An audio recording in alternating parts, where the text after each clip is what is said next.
Okay, hello everyone again. Now I'm sure that you can hear me, and thank you so much for being connected here in our fourth session on the training cycle of the webinar series that we've been doing, and as you very well know. And today's session, it's on evaluating training for gender equality, gender transformative evaluation and training for gender equality, actually. So if we can go to the next slide, I just quickly want to remind you of how to interact through this platform. Yes, thank you. Now you remember that you have the menu with a chat box, so you can type in your thoughts and questions at any time during the webinar. And you also have the option in the in a rounded bottom, like the blue one you have on screen, but it should be orange, to raise your hand. If you raise your hands, we will provide some microphone time for you to share your thoughts with us. And if we can go to the next slide, please. I just wanted to introduce my colleague Lucy Ferguson. So a couple of more. Thank you, Lucy. Yes, she's also there. You can see her on your video right now. Lucy Ferguson is a researcher, a consultant, and a trainer for gender equality. And she's a research associate at the Gender Center of the Graduate Institute of International Development Studies in Geneva. Her recent publications on gender training include Gender Training, a Transformative Tool for Gender Equality, from Palgrave Pivot Gender and Politics series. It's a publication from July 2018. So you have the link on screen, and also the screen, a photo of the book if you're interested. And the Politics of Feminist Knowledge Transfer is the other book, subtitled Gender Training and Gender Expertise, and co-edited with Maria Bustelo and Maxine Forrest. So a bit more about Lucy. She has worked on gender training with a range of organizations, including UN Volunteers, Commonwealth Secretariat, la Universidad Complutense de Madrid, so Madrid's university, and she has collaborated with UN Women Training Center for several years now, and on a wide range of projects, including the Working Paper Series on Training for Gender Equality. Her current research interest is transformational change for gender equality in the UN system. So I'm going to hand over to Lucy now. I just wanted to remind you that we are very much looking forward to hear from you, as this aims to be a practical series on the training cycle. So if you have any good practices from your own trainings, or of evaluations that has worked, or of something that hasn't worked, and thoughts you want to share, please feel free to raise your hand and type in, that I'll be checking at all times during the webinar. Okay, so thank you, Lucy. Please take over. Thank you, Leticia.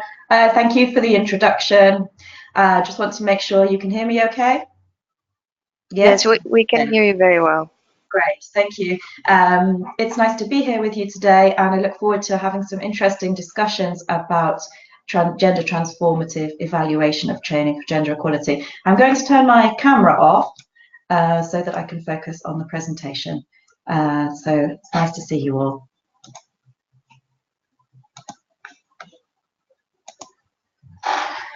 So the presentation today is based on a piece of work that I collaborated with the Training Centre on, which is the working paper Gender Transformative Evaluation of Training for Gender Equality.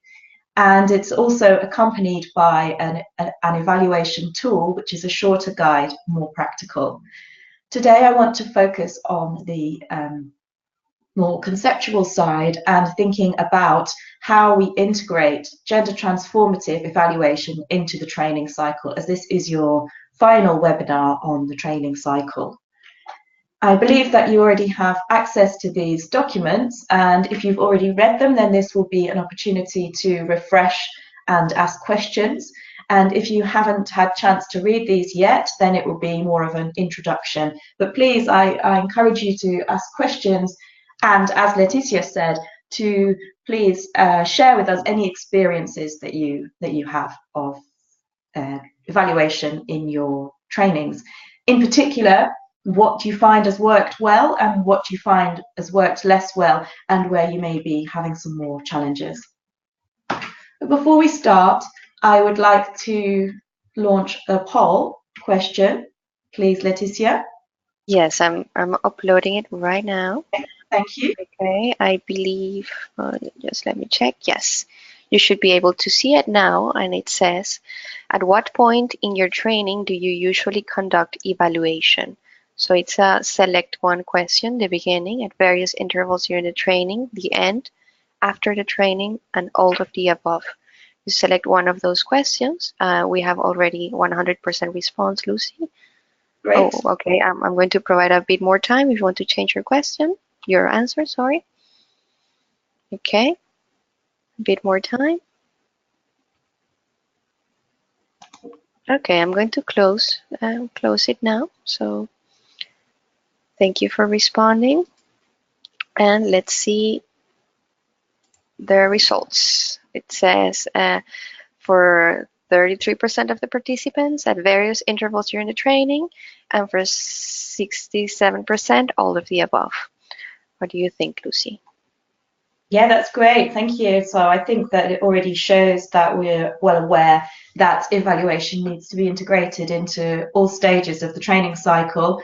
I see that kind of the two answers are actually reasonably similar, because this would suggest not just if we look at various intervals during the training, that could also include all of the sessions. So I think that that everyone's kind of answered in a very similar way, which is great, because that's how we want to make sure that we integrate it into the training cycle, as we'll look at now in the presentation. So thank you for your participation in the poll. Now I'd like to move on to ask why we want to look at gender transformative evaluation. The starting point for the working paper was really that there's been very few attempts to develop a conceptual or methodological framework for evaluating the long-term impact of training for gender equality. And this is important, obviously, because we do gender training because we want to contribute to transformative change. But as discussed in the Theory of Change paper, we're not always completely clear what change it is that we want and how to get there. So evaluation is really important for contributing to our understanding of how gender training can and cannot contribute to change. In the paper, I review the 10 cases of the Compendium for Good Practices in Training for Gender Equality, which is another training centre publication. And it shows that in these cases included, often evaluation criteria are not explicitly defined, and there's not always very detailed attention to monitoring and evaluation. Indeed, in this example, in these 10 examples, evaluations often did little more than ask to what extent did the training programme meet the participants' learning needs and achieve the objectives. So at the starting point for the paper, I think that we were in quite an early stage of understanding how gender transformative evaluation can be applied to training for gender equality. And I think we've made some progress since then, since the publication of the paper, and I think we're working in more in-depth in our evaluation. So that's the starting point, really, that many training manuals contain a very small section or a short note for the facilitator about an evaluation survey at the end of the workshop, but often in a training manual for a specific cause, it's often not a very deeply embedded part of the training. This is what we found in our preliminary research. We also, in a recent training centre virtual dialogue on change, realised that the issue of how change can be articulated, assessed and evaluated is a challenging one.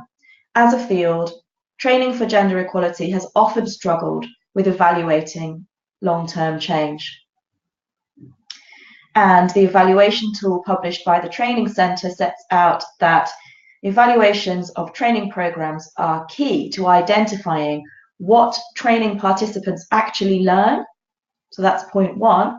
And secondly, if training programs truly bring the desired social and political change. As you know, I'm sure you're familiar by now with the typology of training for gender equality published by the Training Centre. And we can set out different types of training for gender equality. For example, awareness raising, knowledge enhancement, skills training, change in attitudes, behaviours, and practices, and social transformation. In practice, most trainings address more than one of these at the same time, but not all trainings necessarily address everything. For example, social transformation isn't always a key component of a training for gender equality if it's more technical. So the question is, how can we make those trainings gender transformative, as is the key theme of your professional development certification course? Can we make training more transformative, even in the more perhaps limited spaces, such as, for example, skills training? And today we're particularly interested in the role of evaluation in that process. The conceptual approach is based on feminist and participatory methodologies and the deconstruction of power relations, which this approach is set out very clearly in the paper, the working paper on feminist pedagogical approaches to training for gender equality. So I'm not going to go into too much detail about the pedagogy aspects today, because that's set out in another paper which is available for you, and I'm sure you're discussing pedagogies throughout your certification course. There are three foundations set out in the paper on which gender transformative evaluation is based. The first are the UN Women Evaluation Handbook Principles of Gender Responsive Evaluation, which I'm going to show you briefly in a moment.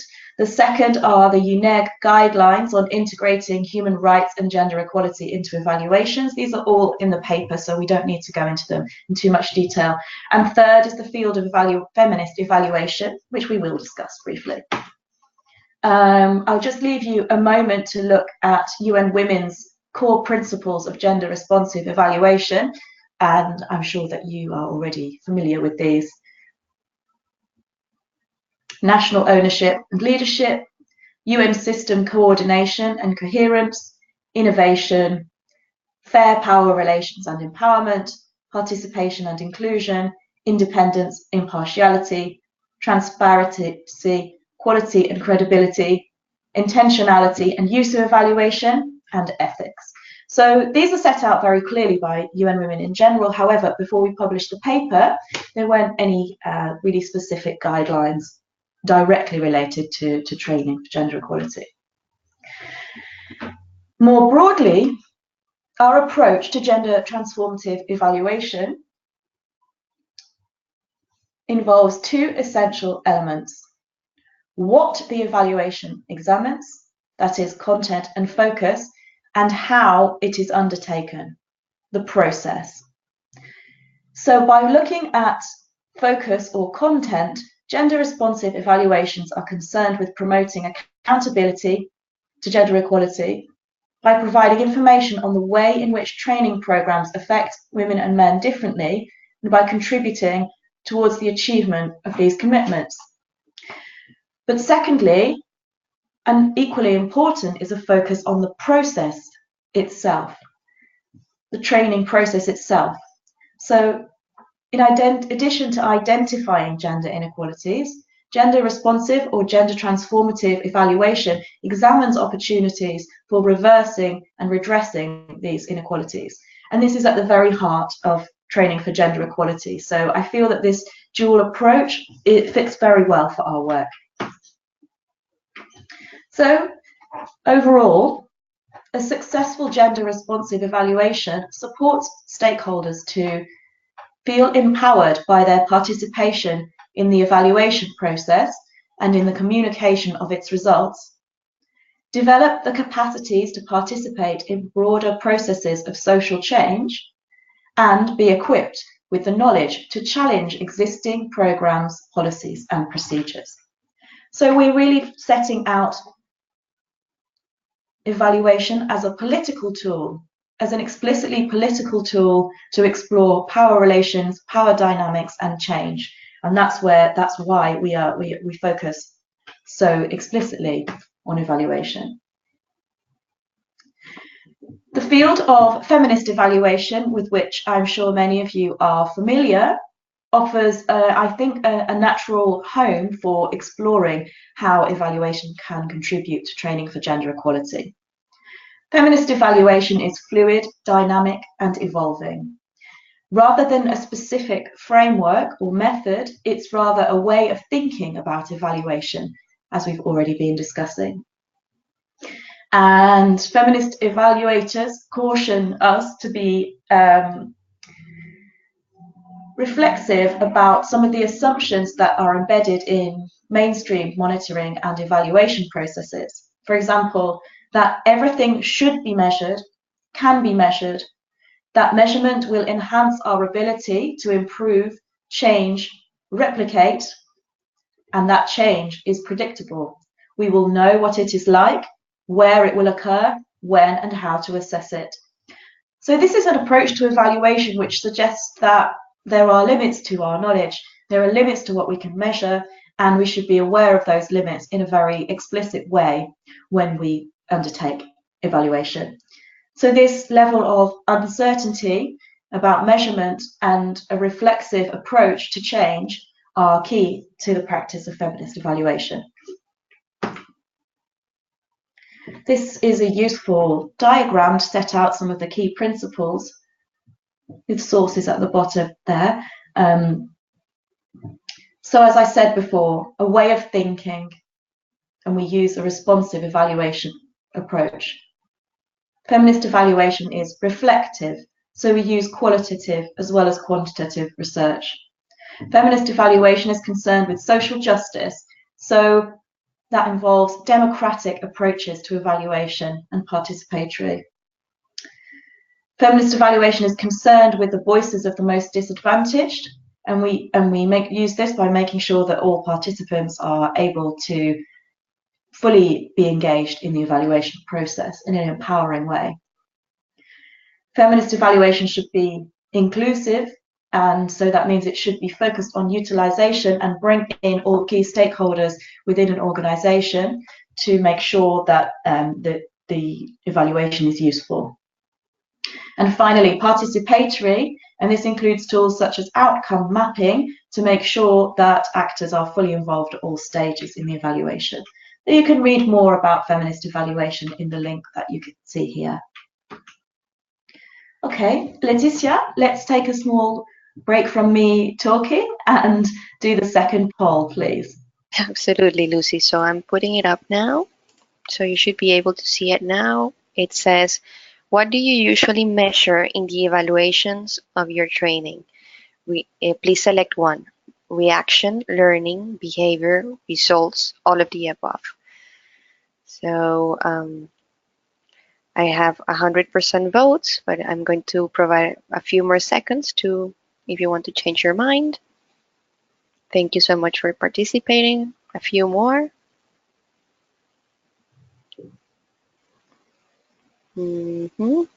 Okay, so I'm going to close the poll now and share the responses.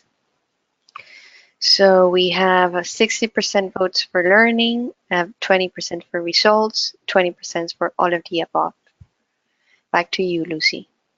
Thank you. That's great. That's an interesting spread. So what I want to talk about really for the rest of the session, and hopefully have some experiences from you, are the challenges of measuring all of the above. So I can see that 20% of you do work in that way, but most people are focused on the learning and the evaluation of the participants' learning, and another 20% on the results, which is great when we're looking at the impact and long-term change. So now I'm going to look a little bit about the training cycle before we move on to discuss these aspects in more detail. By now you'll be more than familiar with the different stages of the training cycle and what I include in the paper, and there's a more detailed diagram in the paper as well in terms of how the different aspects of the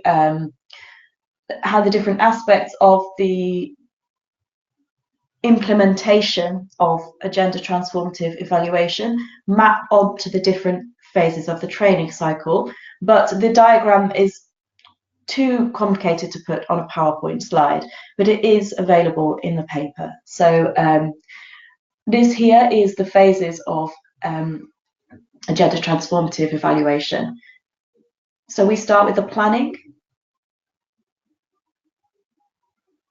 review and assess previous gender training, review previous evaluations of training initiatives, ensure transparency and accountability, focus on power dynamics, and ensure sufficient time, resources, and staff are allocated for the design of tools, data collection, and analysis. So this goes in the planning and design stage, maps onto that stage of the training cycle. Second is the preparation of the evaluation, where we define our learning objectives, evaluation objectives, and criteria. We need to develop evaluation questions on issues such as challenging or changing inequalities, structural aspects, gender power dynamics, possibilities for change. We prepare, review, and translate the evaluation tools based on the scope of the evaluation, including participation and transformation. Then we need to develop indicators for measuring transformative change and have a commitment to mixed methods, qualitative, quantitative, and gender analysis. So I'm just going to ask you to reflect for a moment of what stage of the training cycle you think that will map onto.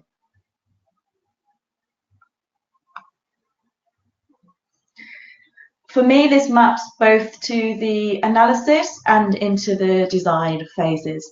Should be a key part of the training design, and in the evaluation, the preparation of the evaluation should go hand in hand with the development of the course itself and the curriculum. Then we conduct the evaluation, at which time we want to, of course, respect cultural sensitivities, promote a transformative and reflexive process, and allow all participants and stakeholders to provide input, a reciprocal approach. We need to leave space for the collection and analysis of the qualitative data and some informal feedback mechanisms, and promote the empowerment of training participants. So what stage do we think this represents in the training cycle?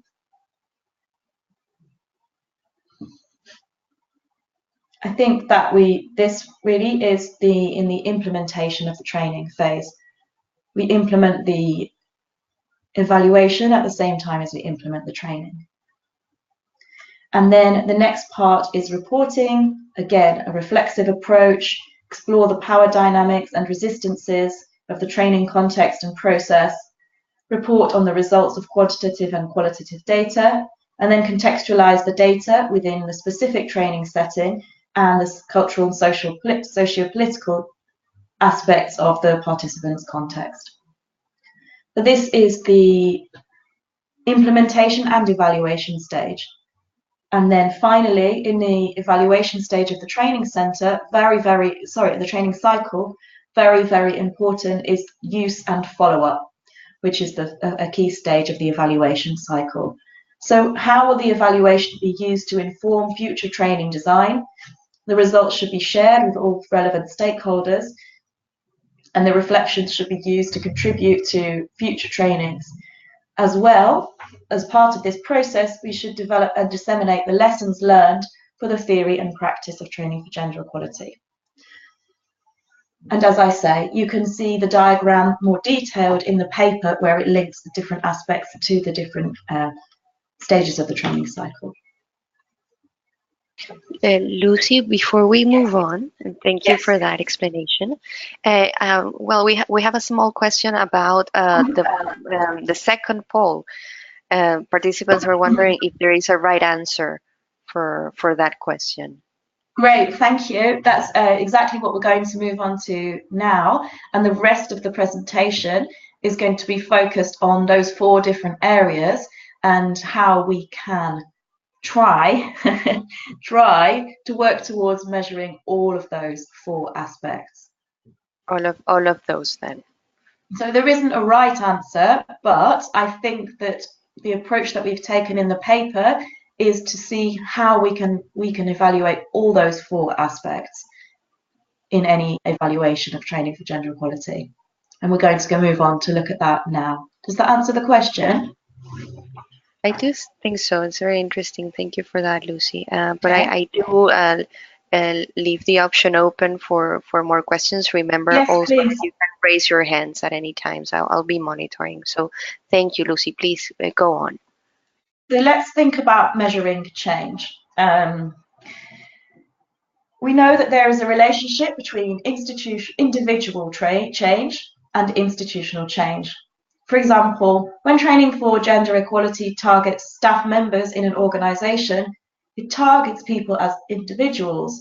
But as we know, sometimes the dynamics of a training session can develop a more collective dynamic that influences private lives, workplaces, and communities.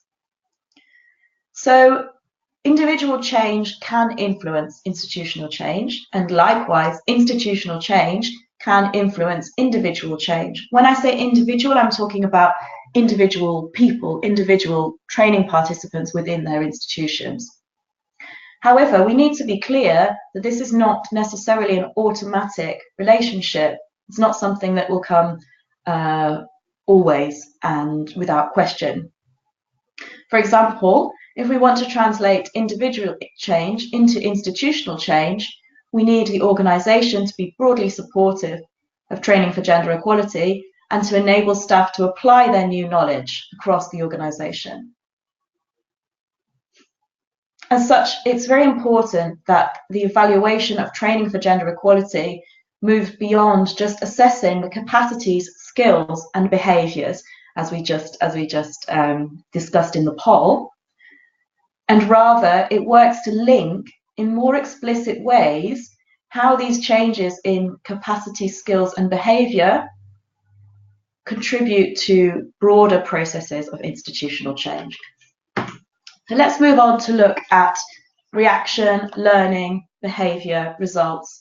I'm sure you're familiar with the Kirkpatrick model of change. And again, there's more information on this within the paper.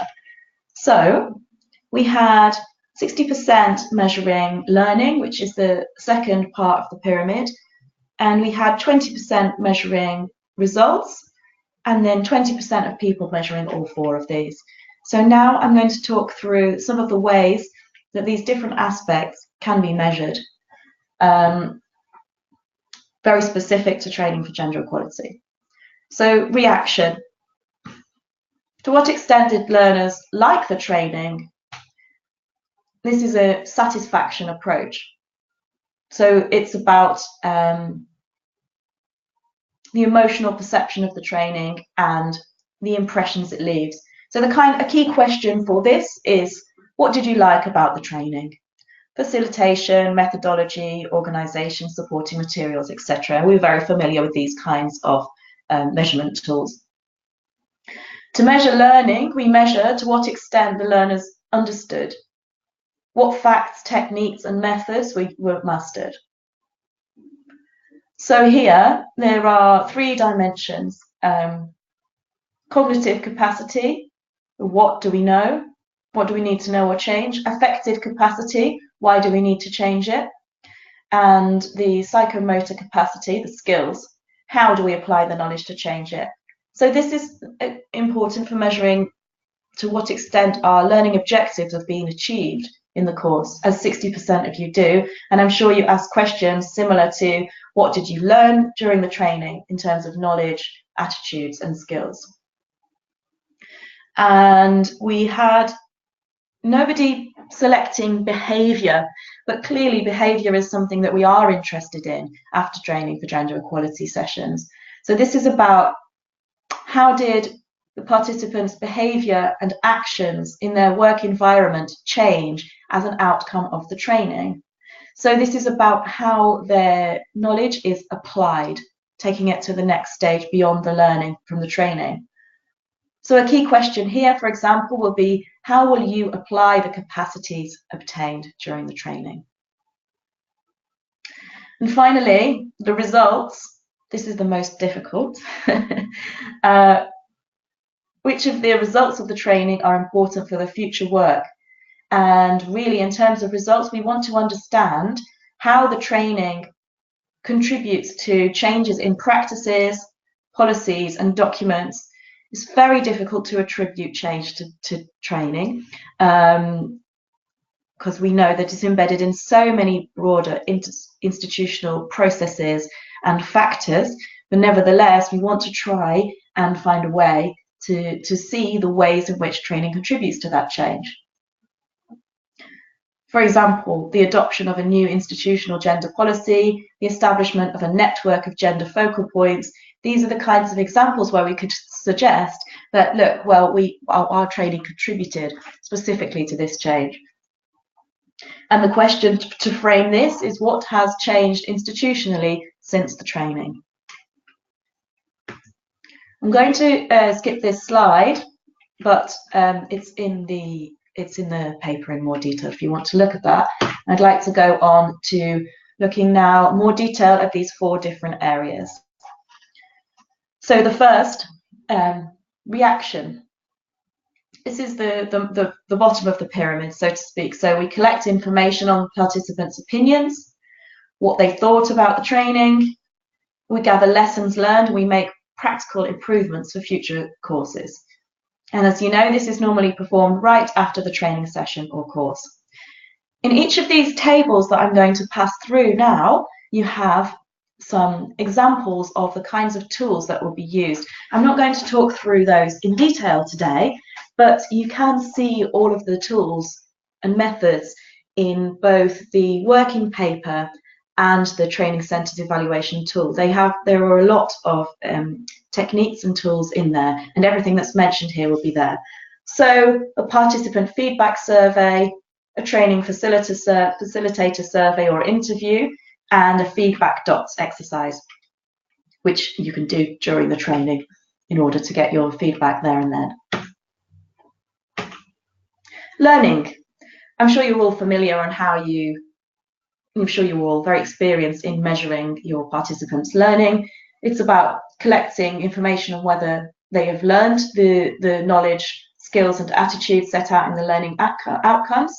And it also requires some baseline data regarding participants' knowledge, skills, and attitudes, which we do in a training needs assessment in the planning stage of any training course.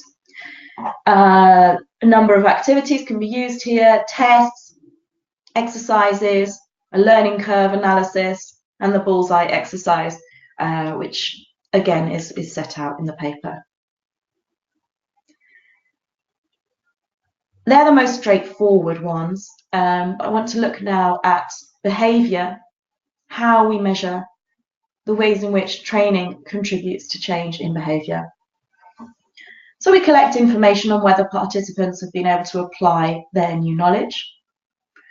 And this means trying to measure changes in the behaviour of participants that can be specifically linked to the training. Again, it's very difficult to specifically pin down what aspects of change can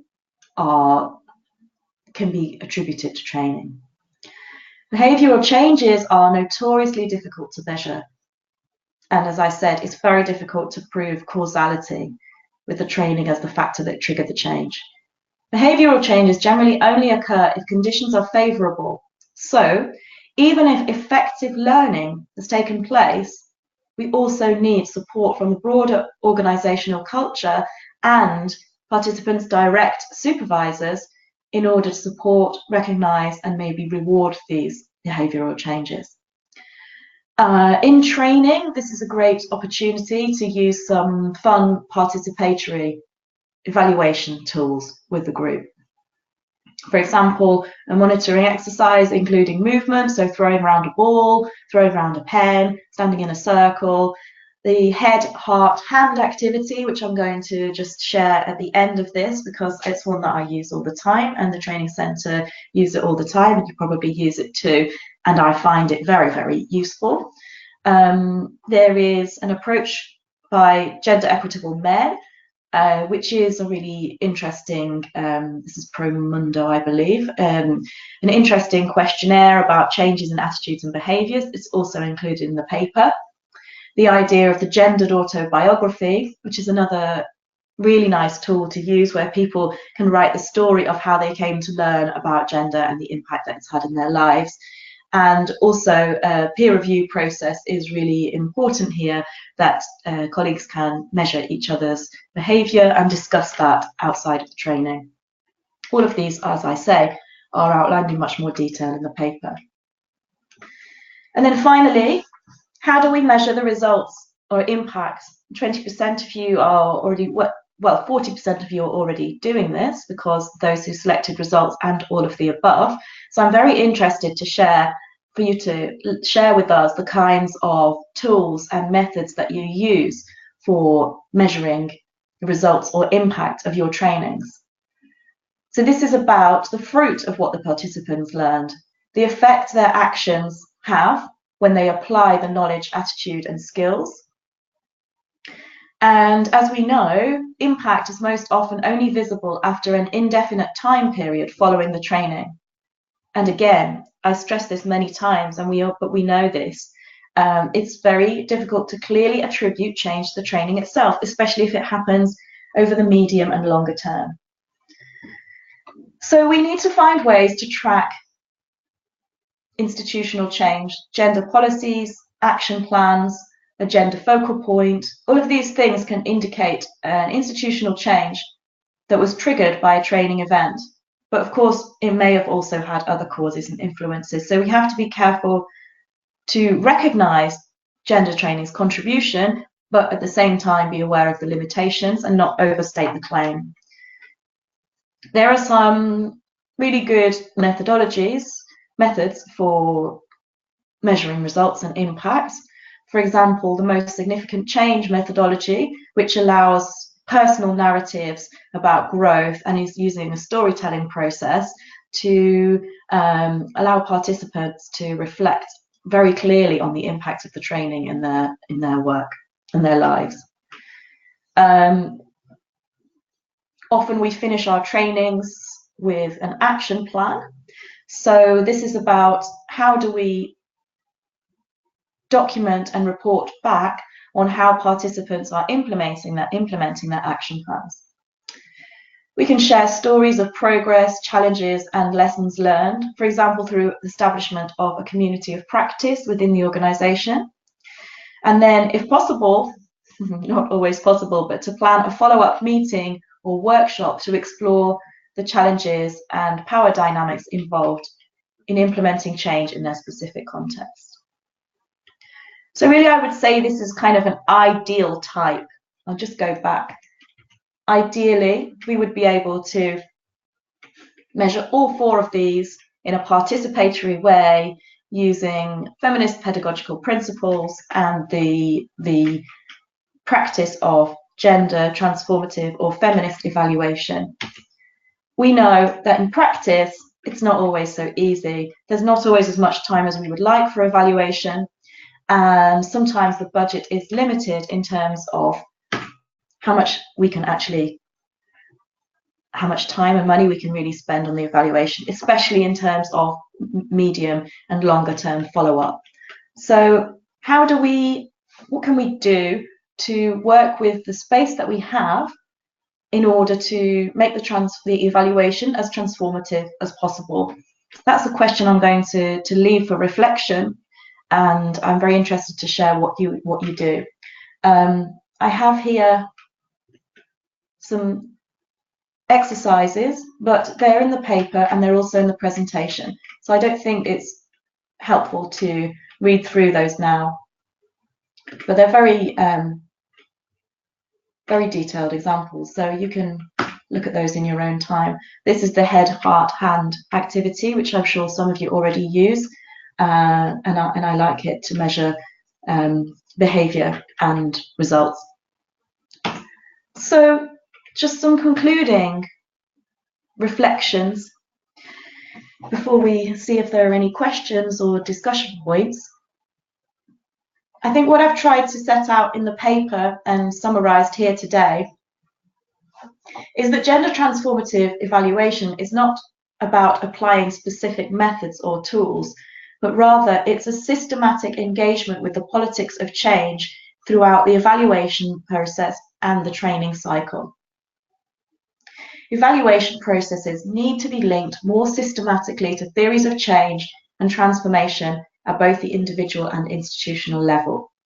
This means that evaluating the impact of training should not be considered an afterthought or a final stage or level of evaluation, but rather the results and the impact, i.e. the top of that pyramid, need to be embedded in the evaluation process from the very first stage.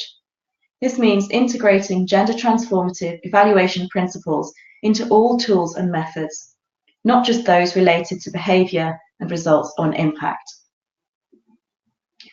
So what we can do is, taking the example of the most basic and commonly used evaluation tools like ex ante and ex post questionnaires, let's think about even the most simple tools. How can we develop those in line with gender transformative evaluation principles? What can we do with even the most basic tools to ensure that they tackle issues like intersectionality, power dynamics, and resistances? And what this really means is that from the very beginning, we focus on the power dynamics of the training process and other processes of individual and institutional change. And we highlight these and engage with these from the very beginning of the training cycle right through to the end.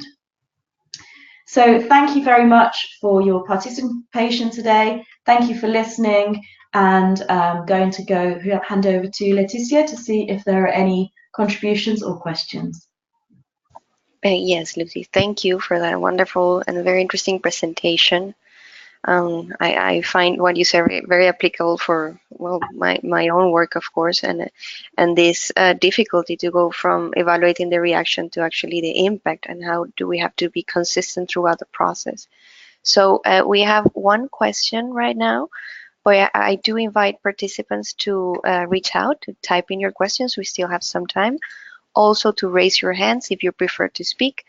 We are here and we want to listen to you. So I have the questions you see on screen now. You see them, right, Lucy?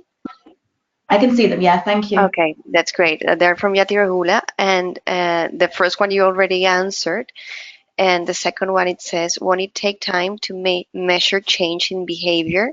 I mean, one won't change immediately. It will perhaps take substantial time, by which time one might move out the area of intervention. So yes, concerning the time you need to measure the actual results and not only the reactions, right? Yes, thank you for the question. I mean, that's absolutely right. And as we know, we're often limited with time and resources when it comes to the follow-up stage. And I think this is why we struggle to demonstrate the impact of training, because we're not really able to measure behavior change in such a short space of time. We might be able to measure attitude change, but not behavior. And I think that's an important distinction. So one of the examples that we use in the paper is following up on the implementation of an action plan. So if participants develop an action plan in the final session of the training, then what will be the mechanism for following up on that? And often we won't be able to do that as the trainers. So I think it's a question of encouraging the participants themselves to develop their own mechanisms for following up on their colleagues and for moving forward as a kind of a team or a community of practice within the organisation, and finding some mechanisms for them to support each other and do that peer review process. If possible, we follow up ourselves with questionnaires, with detailed interviews, with the most significant change technique. But again, that's in a kind of perfect world with an excellent budget for evaluation. So I think it's, again, as I always believe with training for gender equality, it's about doing what we can within the limitations that we have, and trying to maximize the transformative potential. Thank you, Lucy, for that answer. So I have no further questions coming up. please remember that you also have the raise your hands option. I just want to thank participants because we have had more and more joining throughout the presentation, Lucy. Great. And I just want to give them a little bit more time if they want to formulate a question or a comment, maybe only share your experience, what works for you in this case. And I think it's very interesting what you said, Lucy, about it doesn't matter how simple the tool you have, but thinking about it in these terms of maximizing and applying the gender perspective, right? So I believe the participants saw we used for in one occasion during the module 1 week the head heart evaluation, and I think you already have it, but also as a reminder, we included as a handout the evaluation paper Lucy has been referring to, and well, the what she's the author of. And in the last part of that evaluation paper that you have right here, you can download right away. And you have that, let's say, already laid out handout for you to use in your own trainings if you want to. So that's a quick reminder. I've also received some questions from several of you through email and through the chat box about having this presentation and not only the recording. So thank you for that as well.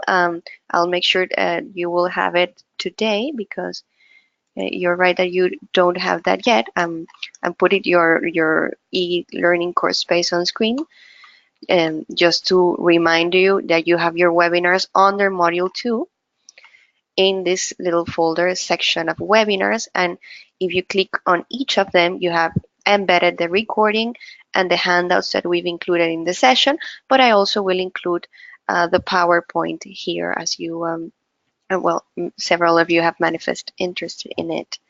So any more questions? We still have a little more time. Any comments? So I believe we won't have more oh, yes, we have a raised hand.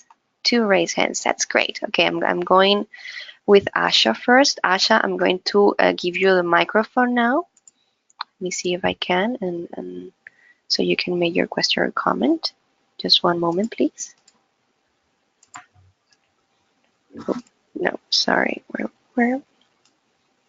I'm getting there. Okay, you should be unmuted now, Asha. Let me know if you can speak. I keep trying, but don't seem to be able to unmute you. Well, one more moment, please.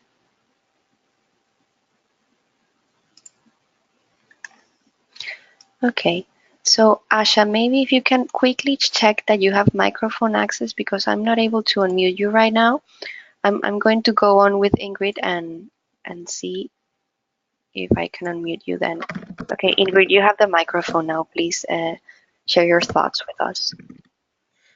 Yeah, can you hear me? Yes, we can hear you very well.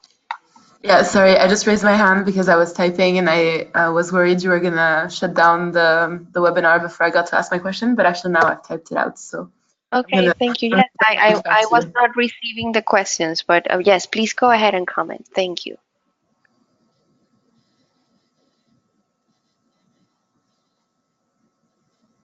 Oh, Ingrid, would you prefer for me to read your comment, or you want to share your thoughts now that you have the microphone?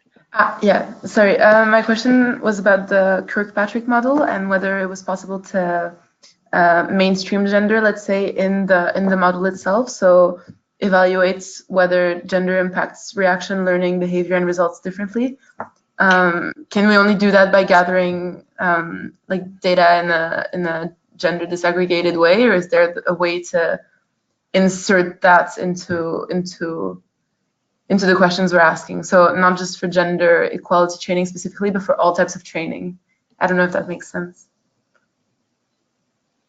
Yeah, absolutely. Thank you. Yes, I think that's a really good point. And in the slide number, just going back through the slides, slide number 20, I think, where there's a key question for each of the parts of the Kirkpatrick model, and it's they're kind of suggested questions, I think, from a feminist perspective. But yeah, the questions need to be developed more, and they need to, of course, be specific to the training. So yes, thank you, put that up there. So I don't think the model's perfect, but I think it's a useful way of framing the conceptual questions that we need to ask about evaluation. But I think we can move forward, and I think we will move forward.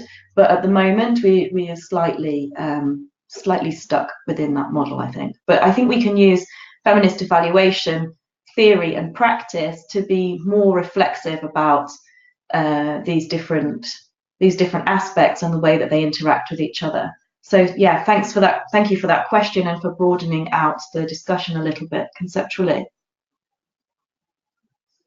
Okay, thank you, Lucy, and thank you, Ingrid, so much for that question. And let us know if you feel it was sufficiently answered. I believe I managed to unmute Asha. Asha, can you try and speak to see if we can hear you? Yes, can you hear me, Leticia? Oh, yes, so glad to hear you. Perfect. Yes, please go ahead. Okay. Yeah, first I really would like to sort of thank Lucy for this very useful presentation. I think it's given a lot of important points. My one question is that for a really proper evaluation, you'll need a lot of time. And normally what we do is we have the evaluation at the end of the training, and that gives very little time. So the tool of the head, heart, and hand seems very workable and feasible, whereas the other tools such as narratives, etc., would take time. So what is the suggestion in the sense that how can you really assess, because even the head, heart, and hand, it just gives a kind of impulsive feedback, but whether actually that change is taking place and whether there is a result that is emerging, these are things that will take time, cannot really be assessed in an immediate feedback, is something that I've been sort of thinking about. Yes, thank you, Asha. Thanks for the point, and I think it's unavoidable. It's an unavoidable reality that what we've set out here in this paper is a kind of best case scenario of a gender transformative evaluation. So it's a kind of prototype in a sense. And I think that the suggestion in a very pragmatic way is we do as much as we can. So yes, I mean, the hand, heart, head is a very impulsive answer, but it's quite a nice way to get a dynamic going, an evaluatory dynamic and a reflexive dynamic. But yes, it doesn't really tell us anything very concrete. We can set homework. We can ask. You can even just ask for people to write for 10 minutes about how the training has affected them and how they might change their behaviour, or what the limits are, to what the limits might be to them applying this. You can also at the end do a big mapping of what participants want to do and what barriers or challenges or resistances they might face in that, and how they might address these. So after that, for example, if you take a photo of that and write it up and share it with the participants, you do have quite an interesting mapping. So, having done a short, I think there are lots of things that you can do creatively with taking a very short space of time, but that you can get some really interesting ideas about change and institutional dynamics. So I really think it's the case of just making the best of what we've got with the time that we have. Thank you, Lucy. Thank you. And sometimes also just being creative and just, making something up on the spot when you see an opportunity for an evaluation. Just take 10 minutes, take 15 minutes out of the training and say, right, let's do this exercise. That's what I often do when I realize there's a chance to actually kind of get to the kind of bottom of something. Then I think you can take the time out and use that evaluation, make the notes, and then make that part of how you write up the training. Thank you. Very useful suggestion. Thank you. Thanks. Okay, thank you so much for that, Oshan and Lucy. So we receive another question from Namdi. It says, it is advisable to conduct a pre and post assessment during sessions as a way of immediate evaluating of trainees. Like mentioned in the last question, it may take a while in evaluating behavioral and attitudinal shifts related to training on gender. And also from Yati Rahula, she just wanted to add a final comment saying that despite the difficulties, I think this is very important to include in our training modules. So back to you, Lucy. Okay, thank you for those, the question and the point. Again, for responding to the second one, yes, there are challenges and we've created an ideal type. But within an ideal type, we pick the bits and we do as much as we can. In terms of the pre and post assessment, I wonder if you're talking about sort of behavior and attitudes here. I think that you are. Yes, I think that's an interesting way to do it. Of course, depending on how long the training is. If it were just one day, then perhaps we wouldn't be able to do that. But if we do an attitude, for example, on an online training, I often include an attitude survey at the beginning and the end, and that is an interesting way to map how, at least how perceptions have changed. So in a longer training or indeed an online training, which we haven't discussed so much in evaluation, but of course is equally important. Yes, I think it's an interesting way to get a snapshot of change, but it doesn't really necessarily contribute to a very deep understanding of institutional and individual change. But again, anything that we can use to build up a picture of how training is leading to change, any of these tools are useful, not just for the training themselves, but for our field. So we can work harder to demonstrate more broadly what our field does contribute to gender equality and gender mainstreaming. Thank you, Lucy, and thanks again to Namdi for the question. I just want to do a quick check again. Is there any other comments, questions, raise hands? Because it's 10 already here in the Dominican Republic at least, and we have run out of time. So make sure that you raise your hand if you have any pressing question. And I just want to thank you all again for this wonderful and active participation, and thank Lucy for sharing with us her expertise. Do bear in mind the publications and check them out for going further into details with this. And of course, you will always have in your e-learning space these resources and the recording for you to review whenever you want. So, well, I believe we've reached the end. Lucy, thank you so much again. You have any final remarks? No, thank you all for your excellent points and questions and participation. And as always with these kinds of sessions, I've learned a lot, and it's very interesting to have the opportunity to reflect on these questions again. So thank you, and good luck with the rest of your course.